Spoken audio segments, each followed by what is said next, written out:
All right, so we are talking skin diseases, skin issues as it relates to fats in the diet.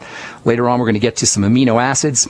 Important skin-relevant amino acids, I should say. But for now, I want to talk about how fats relate to the skin, how fats in the diet relate to the skin, and really how fats relate to skin cells. This is one of the great misunderstandings about the health of the skin.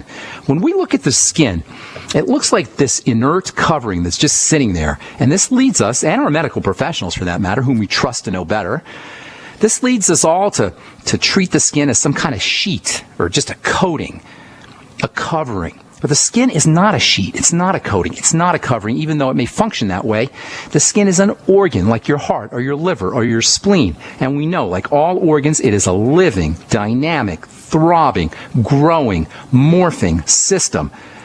And the living, dynamic components that are responsible for the health or the lack thereof in the skin is the same or are the same living components that are responsible for the health or the lack thereof of the liver and lungs and spleen and heart and brain and any other part of the body. What components are those?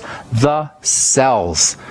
This is so important, you guys. All disease is cell disease. Your doctor's not going to tell you this because, as we've said so many times on this program, medicine is helpless at the level of a cell. It can drug a cell. It can poison a cell. It can block a cell from doing what it's supposed to be doing. It can jack up a cell's chemistry artificially, pharmaceutically. But at the end of the day, if all disease is cell disease, there's absolutely zippo nada, nothing a doctor can do to improve the health of a cell. And if all disease is cell disease, and actually all cell disease is cell membrane disease, that means all skin diseases are diseases of the cell and the cell membrane, all skin diseases. And if you think I'm getting too sciencey here on you, I just got to tell you, this is where our health begins. And we're not going to be able to stay healthy unless we understand how to keep our cells healthy. Whether we're talking acne, eczema, psoriasis, or even wrinkles, or even dark spots, or even just plain old accelerated skin aging. It's all skin cells that are messed up. Even skin cancer itself is a skin cell disease, whether we're talking melanoma, or basal, or squamous cell carcinomas. It's a skin cell issue. And this is why dermatology doesn't work. Dermatology, like all medicine, doesn't work. The failures of dermatology are especially egregious because dermatologists only have two options to help us with our skin.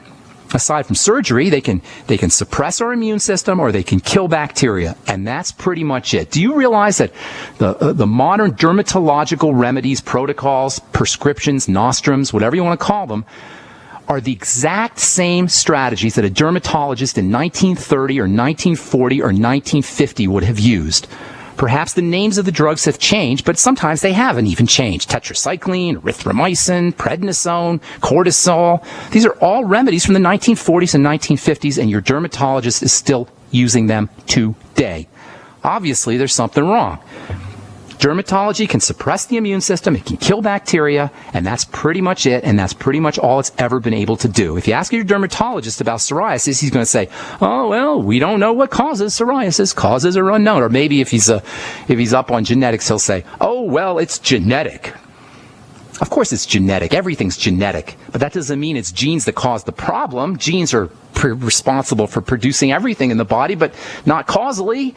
They themselves respond to the environment that the cells are sitting in, especially the nutritional environment and the toxicity or non-toxicity environment, hopefully. But once you understand the nature of the cell and the cell membrane, understanding the nature of skin diseases is simple. Cells, like everything that's alive, need the correct environment to grow in, period. You and I need the correct environment to grow in. Our pet dogs and cats and gerbils and hamsters need the correct environment to grow in. Our houseplants need the correct environment to grow in. Why should it be different for our cells, which are the fundamental unit of life? They need the correct environment to grow in, period. If we're sick, our cells don't have the correct environment to grow in. They don't need Ritalin. They don't need prednisone. They don't need Pradaxa. They don't need diazide or antihypertensive drugs or beta blocker drugs. They need the correct environment to grow in, period. Whether we're talking joint cells, kidney cells, brain cells, finger cells, heart cells, or any of the 200 plus different types of cells in our body, including skin cells. Skin diseases are no different than any other diseases. They're just located in a different part of the body. Skin diseases are cellular diseases. They are cell and cell membrane diseases. Skin diseases mean somewhere in the skin, cells have been subjected to an environment they cannot thrive in. So what does a cell need to thrive on? It needs oxygen, it needs to drain away its wastes, and it needs essential nutrients, i.e. the mighty 90 essential nutrients that you get in the Healthy Start Pack. You guys, we are way overthinking this. The medical model of diagnosing and testing and knocking out the immune system, killing bacteria, is useless and it is impotent. That means it doesn't work. And even worse, because it can lead to completely avoidable systemic internal health issues, it's potentially tragic too, because it doesn't address the underlying issues that can ultimately lead to cancer, to heart disease, to diabetes, to kidney disease, and all the other awful ways the body breaks down when we follow our doctor's orders. And I know it can be hard not to listen to the doctor. It's not your fault. They use scare tactics. They use diagnoses and language to intimidate. This is why you got so much polysyllabic Latin gibberish all over in the medical model. Hang tight. I'll continue this, and when we come back from our break, take your phone calls as well.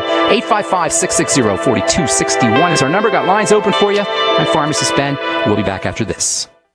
Okay, so if you got a skin issue, it's not that complicated. The medical model wants to obfuscate. It loves to use scare tactics. That's why you got so much Latin in medicine. You know, the prescriptions are written in Latin so patients can't read them.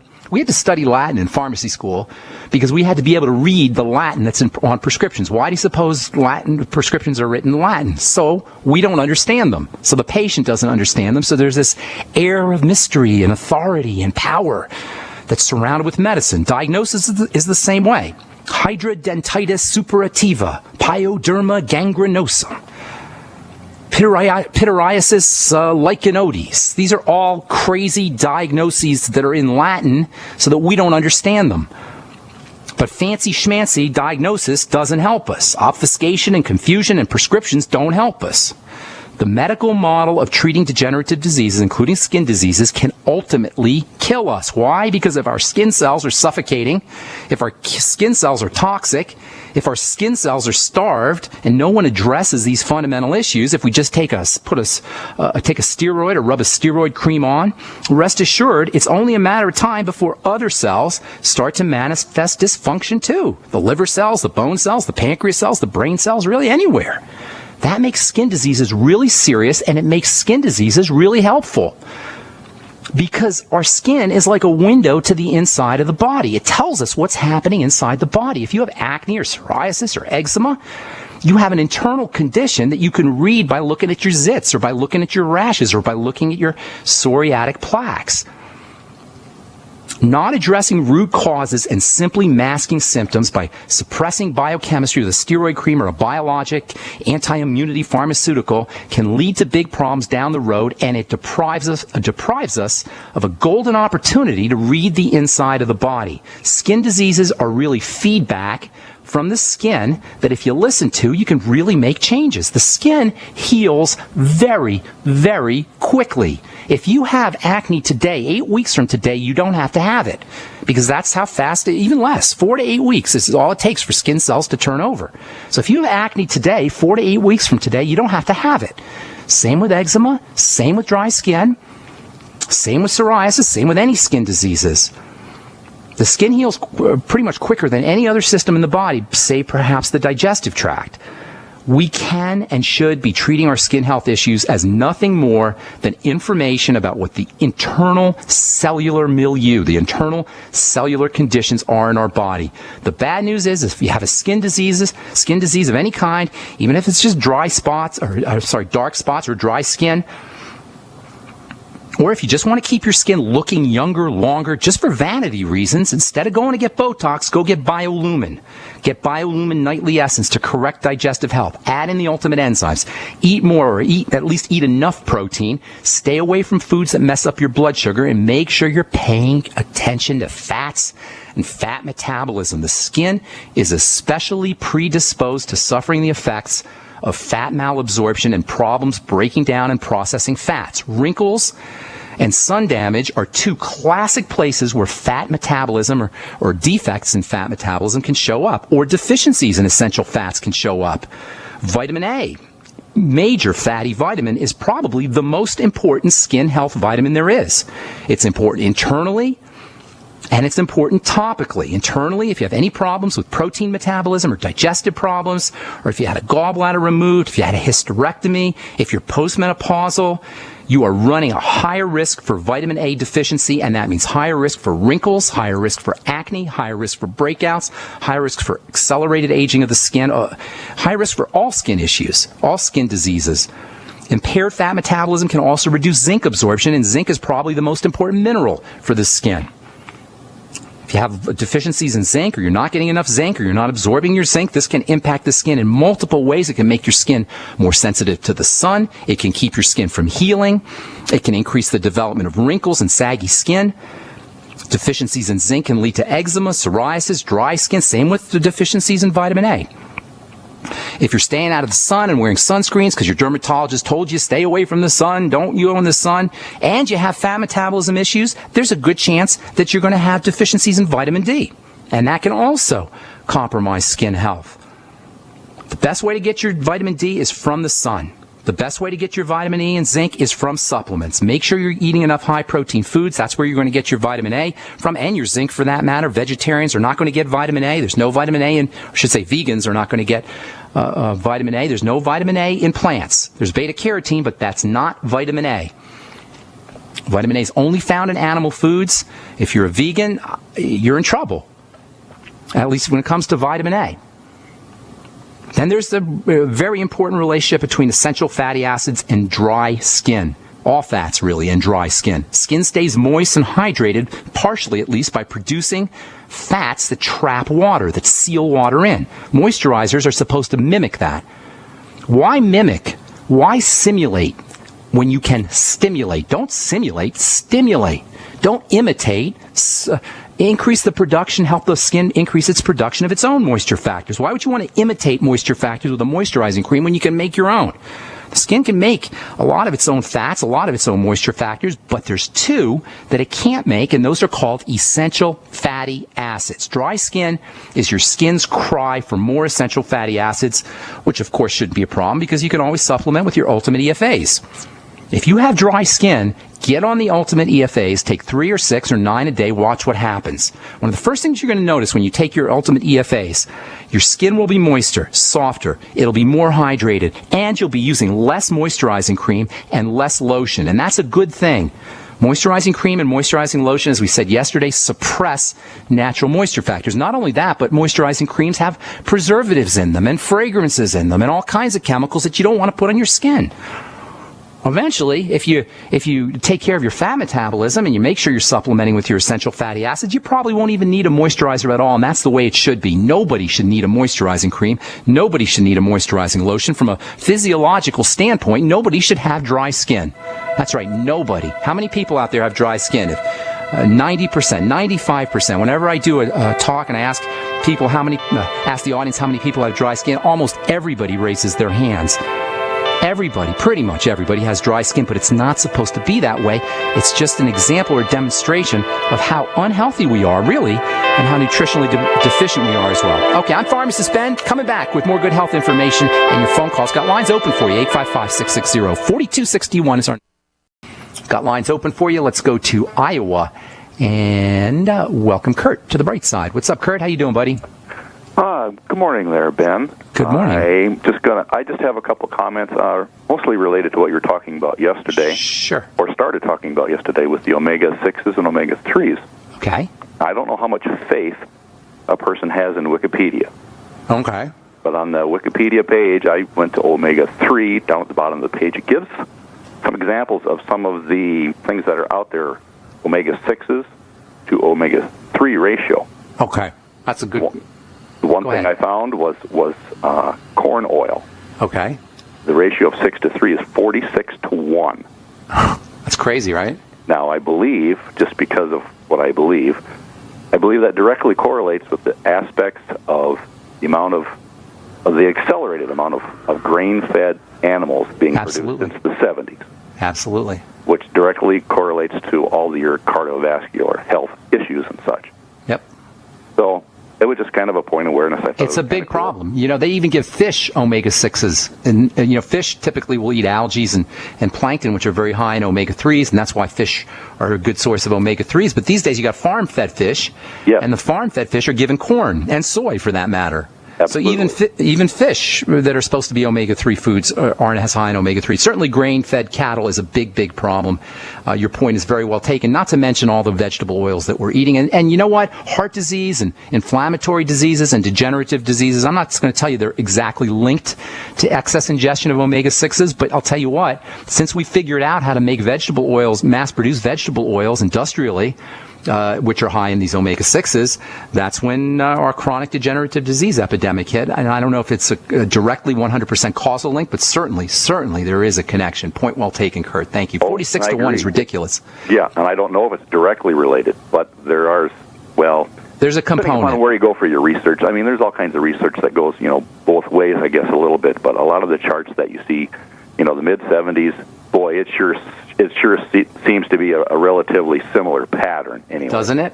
The more corn oil we eat, the more soy oil we eat, sesame oil we eat, omega-6 oil is not sesame because we don't really eat sesame oil that much, but soy oil, corn oil, safflower and sunflower oil, canola oil, these are all oils that have very high omega-6 to omega-3 contents, and it's a big, big problem. Omega-3 oils are not anywhere near as common in the food supply, and that's why you'll find that omega-6s, most of the processed foods that we eat are omega-6 rich foods, and including not even just the oils, but like you say, dairy products, meat, fish as well can be out of balance with omega-6s.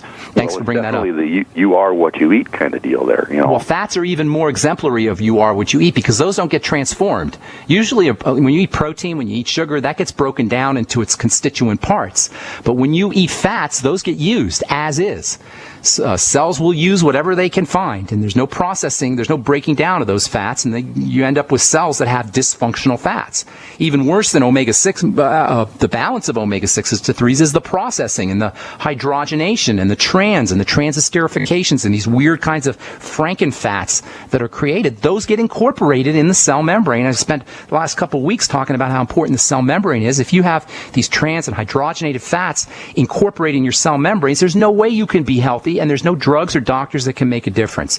I agree. Thank you for bringing that up. What else? Just real quick here. Sure. I'm not sure. I'd like to find some information about, what about GMO versus non-GMO type of deal? Is a non-GMO corn ratio maybe a little bit different? And the other thing is, are you ever going to be in Iowa? I love Iowa, especially in the summertime. Oh my God. I'd love to see something that you're putting on sometime. Where are you in Des Moines? I'm north of Des Moines, about an hour and a half. I love Iowa, man. I'll put that on the list because I'm thinking of going to Chicago. If my friend Rich can get that together, Rich Riley, I know you're listening out there, Rich. If we can get it together, we're going to do a talk in Chicago, and then I'll stop by Iowa. I'd love to come to Iowa. Thanks for the invite. I appreciate that. I keep tabs on your post and stuff like that, so I'll be watching in case you post something up and relay it for you. Good deal. Thanks for bringing those fine points up, and have yourself a beautiful day, okay? Thanks very much. Okay, take care, Kurt. Okay, let's see. 855-660-4261 is our number. Got some lines open for you. Let's go off to Canada and say hello to David. What's going on, Dave? How you doing, buddy? I'm doing all right. I just got for one thing, I'll just tell you, my A1C tests in January was 10.1. And I went on the Healthy Body Sugar Pack, and in April, the end of April, my A1C was 6.1. That's awesome. And that's all you did differently? Yeah. Just the Healthy Start Pack? No. I also went on the 10 good foods, 10 bad foods things. Very nice. That's Dr. Glidden's? Yes. And I'm not eating, I'm not eating the eggs they recommend, but still I'm watching that stuff, and but my blood pressure hasn't dropped, and okay. I'm doing Ultimate Daily as well. Okay, let's get you. Let's drop that blood pressure. Okay, elevated blood pressure means a couple of things. Number one, it means sticky blood that's not moving correctly, so the heart has to pump harder. And number two, it means that there's some kind of stress or emergency response going on in the body. That's what you want to focus on. What is the emergency that's going on in the body? Now, I take it you're a diabetic. Is that correct? Or you've been diagnosed as a diabetic? Well, oh, yes. Okay. So that can put... Yeah, go ahead. Well, I was, and I've had some ulcers on my one foot. Okay. Well, these are all signs of diabetes, and you've only been working on your nutrition now for 3 or 4 months, so you got to keep going on. You sound like you're probably in your 50s, 60s kind of thing. Is that right? 70. Okay. So, you've had a lot of decades where you haven't done anything for your body. So now we're just starting to, okay, fine. We can turn things around. The body's very resilient, and you're starting to turn things around. Give it some time. I got to tell you another thing, too. Yeah? Now, I don't know how it's affecting Hang tight. now. Dave, can you hang on? We got to take a break, David, okay? Hang tight. I want to hear what you have to say, and we'll finish up with your call when we come back. Is that all right? All right, don't go away, Dave. All right, got some lines open for you. If you'd like to get on board, 855-660-4261 is our number. We'll come back with David from Canada and get you some more good health information on the bright side right after this. Don't go away. All right, we're back on the bright side. I'm Pharmacist Ben, talking to Dave in Canada. Real quick, Dave, what's going on, my friend? How can we help you today? Well, I'm, as I was saying, when I was quite young, 5 years old, I contracted rheumatoid arthritis and became a cripple. Oh, and nice. Then I was healed of that. Okay. I became able to run and jump and walk. And what did you do to heal yourself? I didn't heal myself, Ben. I was prayed for. And Praise God. Healed. Okay. Okay. Good. Yes. Amen. Okay. And anyway, so there's, I've carried a lot of stuff around, and I definitely didn't eat right and so on. All right. But you were going to tell me about getting the blood pressure down. Yeah. Let me get your blood pressure down for you, okay? A couple things. First of all, you want to think about thick, sludgy blood. And second of all, you want to think about some kind of emergency that's getting into the body. It's great that you turn things around as dramatically as you have. You cut your A1C down in just a few months, but you got a long road to go here, and you want to keep going. So, number one, for the thick, sludgy blood, as well as for the emergency, you want to focus on the digestive system. Chances are pretty darn good that your digestive system is whacked out from 7 decades of not doing the right things, especially if you had rheumatoid arthritis when you were a kid. So start to look for digestive symptoms: diarrhea, constipation, bloating, gas, heartburn, pain, nausea, queasiness, whatever, and then link those up to foods and eliminate those foods. That's the first important thing you want to do. Second thing you want to do is you want to start to wean yourself away from any fast-burning carbohydrates, sugars, breads, pastas, cereals, bagels, all those things. None of that. Okay, good. And then start to take in more protein and more essential fats. Now, if you're doing the Healthy Start Pack, you're probably doing 3 of those EFAs a day. I would go up to 9 essential fatty acids a day, and I would go get myself some good whey protein. I like one called Natural Factors, which is actually Canadian whey. You could probably get that in Canada.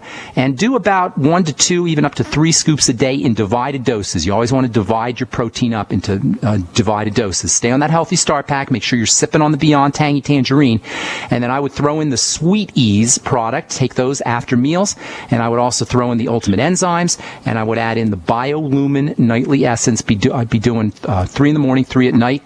Also the Z Radical, 2 capsules of that a day. Wouldn't hurt you to add in some of the OPC Selenium product, 1 to 2, even up to 3 capsules a day. And then last and most certainly, I'll let you chime in here in a moment here. But most certainly not least, please, this is so important, and don't underestimate the importance of this. Practice deep breathing techniques. Every day, spend 2 to 3 minutes at least doing slow, deep breathing. If you have an iPhone or a smartphone, get an app called Bio Breathing or My Calm Beat. And one last thing, hydration and water is a great strategy for all blood sugar issues. It can help you dilute your blood sugar, especially if you go off the wagon and eat the wrong kind of foods. Okay, real quick, what were you going to say, Dave? Oh, I was going to say, I'm finding it expensive, but I did get some people signed up. Nice. But And the other thing, oh yeah, I forgot to tell you, I'm legally blind. Okay. All right. Well, we can reverse all that. That's degeneration. We can reverse all that. I don't know if we have enough time to get you your eyesight back, but we can certainly slow down the process and reverse the breakdown, reverse the degenerative breakdown, doing all those things I told you. And if you stay in touch with me, either via email, put your phone number in there, and I'll get back to you, or via the radio program, I can work with you. Okay. Okay, Dave. God bless, buddy. Good to talk to you. Have a beautiful day. All right. That's some good news there from Dave in Canada. 855-660-4261 is our number. Sandy in Texas, what's up? Hi, Ben. Thanks for taking my call. Sure. I've had trouble with my knee, and I just had my first MRI done, and they found a torn meniscus and also osteoarthritis in that one knee. The only day I was in the hospital was the day I was born, and I have 2 kids, and I'd rather not have that surgery. Is there anything I could do? No, well, I don't know how badly it's torn. The meniscus typically is a little bit tough to heal on its own, but there's a couple things you might want to try. Number one, most importantly, is any kind of inflammation in that area, and osteoarthritis is an inflammatory issue, is going to slow down the healing process. So you got to make sure you're not doing anything that exacerbates the inflammatory process, and that means your largest control point is going to be in your food choices. Food choices are the number one reason why we end up with inflammation in the body, aside from mechanical issues, like trauma kinds of things. From a biochemical perspective, it's mostly food. So it's in your interest to find food problems. If you don't have any food, if you can't find any food problems, there's nothing you can do. So it's really in your interest to look for stuff. Don't make it up, obviously. Don't fabricate issues, but look for them. And a lot of times you're going to find them, and that can go a long way towards improving the inflammatory process if you can eliminate problem food. So try to find digestive problems, food problems, symptoms like constipation or bloating or nausea or heartburn or diarrhea, or any of those kinds of things, and then eliminate those foods. And that can help improve any inflammatory issues that you might have. Keeping your blood sugar stable is also very important for as an anti-inflammatory strategy. And by the way, I'm not just talking to Sandy in Texas here. I'm talking to everybody out there, because we can all benefit from these strategies. All of us have as we get older anyway, have mild inflammatory problems or worse. And these are all strategies that can help you with any kind of inflammation. So number one, look for problem foods, look for digestive problems, eliminate those foods. Secondly, secondly, stabilize the blood sugar, because blood sugar problems can cause inflammation. So eating more protein and staying away from blood sugar spiking foods is also an important strategy. Use nutritional supplements for the digestive system. Enzymes are really neat for osteoarthritis patients, or for any kind of torn cartilage issues as well, because enzymes are anti-inflammatory. If you take them on an empty stomach, you can get some anti-inflammatory benefits from your ultimate enzymes. And of course, if you take them with food, you'll get all the digestive benefits. That makes them very, very helpful supplements for a lot of issues, because there's lots of inflammatory problems that people have. So using the ultimate enzymes, do a little swig of apple cider vinegar with your ultimate enzymes at the end of your meals. There's wonderful anti-inflammatory nutrients, vitamins and minerals as well. Vitamin C is stupendously anti-inflammatory. I'd be doing anywhere from 1 to 5 grams of it in the powder a day. Don't do too much. You'll get a little diarrhea or cramping or bloating. So you want to find that sweet spot for you. It could be anywhere from 1 to 2 grams twice a day kind of thing. And also, you're going to get some vitamin C. You'll get 1,000 milligrams of vitamin C in the Beyond Tangy Tangerine, and you should absolutely, positively be on that Healthy Start Pack. That goes without saying. Essential fatty acids, you'll get those in the Healthy Start Pack, but I would take extra, 9 or so a day. They have anti-inflammatory benefits. The omega-3s do, and they can also help you with that osteoarthritis. They can help you produce some anti-inflammatory hormones to improve arthritis. EFAs are almost like they're a must-have. Well, they're a must-have for everybody, but especially if you have osteoarthritis. Magnesium can also be helpful. You'll get some magnesium in the OsteoMag, but you might want to take some extra magnesium. That's always important as an anti-inflammatory. Maybe 1,000 to 2,000 milligrams of magnesium a day, and a couple other really important and interesting anti-inflammatory nutrients. Vitamin E is very anti-inflammatory. In fact, not just for torn meniscus inflammation, but also for workout inflammation or post-workout inflammation. 400 international units of vitamin D is wonderfully anti-inflammatory. There's different forms of vitamin E, as we've said so many times on this show. You want the mixed tocopherol form, ideally, and that's spelled mixed, M-I-X-E-D, tocopherol, T-O-C-O-P-H-E-R-O-L, mixed tocopherols. And you can also throw in those tocotrienols, which are even more anti-inflammatory, and that's spelled T-O-C-O-T-R-I-E-N-O-L-S. Alpha lipoic acid is also anti-inflammatory. I'd be using around 400 international units a day of alpha lipoic acid. And if you want to go all out, throw in some OPC selenium, which also has some wonderful anti-inflammatory properties. And that's maybe 200 to 600 micrograms a day. And also, now that I think about it, MSM sulfur can be helpful for repairing that cartilage. And don't forget your glucogel caps, which have the amino acids that help build cartilage. They come from cartilage, the glucogel caps. You may want to take 2 or 3 of those every day. And bone soup also will get you some cartilage building factors. That's a ton of information there for you, Sandy, and I know probably gave you too much, but you can always listen you can listen to the archives. That's one of the neat things about those archives, because I do give you a lot of information. I don't expect you to remember everything, but if you go back to the archives at brightsideben.com and jot everything down, you got a lot of good info there for you. Okay? Okay, I appreciate it. One other quick question. I Sure. am a vegetarian. I'm a pescatarian. I do eat fish. So I've heard you mention bone soup, and it sounds like something I would like to do. You could do it with the fish. You could do it with fish Oh, okay. bones. It's not as good. There's not as much cartilage there, but I don't think there's any cartilage actually. But there may be some, but it's not as cartilaginous as chicken bones. But in any case, yes, you can get a lot of benefits by using fish stock and fish bone soup. Okay, if you're doing shrimp, you can use those. You can dissolve the shells of shrimp. There's lots of good nutrients in those shells as well. All right, I got to move on. That's all the time we have for today. Thanks for your call, Sandy. Appreciate it very much. And if you're interested in checking out my website, it's brightsideben.com. Love to have you on the Brightside Ben team. Give the phone team a call at 866-735-2470. Thanks for listening, folks. I'm Pharmacist Ben. Have yourselves a wonderful, beautiful, spectacular day. We'll talk to y'all later. Bye for now.